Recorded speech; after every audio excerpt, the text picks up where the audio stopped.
আপনারা কারা কারা পাক শিখতে চান এবং পাক করতে চান, তো আমি এখানে পেঁয়াজ খিচুড়ি পাকার জন্য মশলা রেডি করতেছি।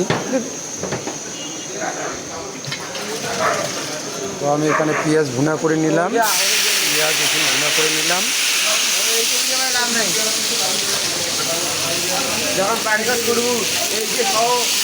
এখন পানি দিচ্ছি,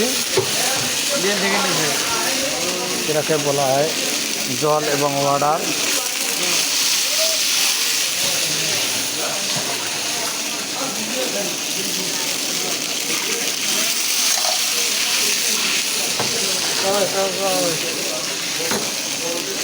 দুধ দেবো 1 কাপ।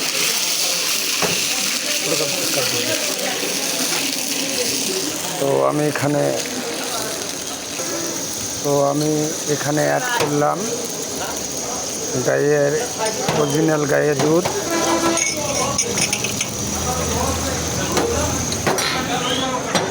তারপর অ্যাড করব হলুদ,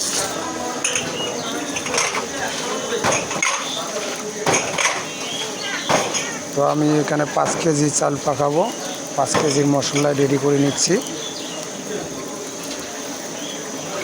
এখানে 5 চামচ আমি হলুদ দিয়ে দিলাম। তারপর অ্যাড করব আমি আদা, আমি বাটনা করে নিয়েছি অলরেডি, এখন আমি বাটনা দিচ্ছি।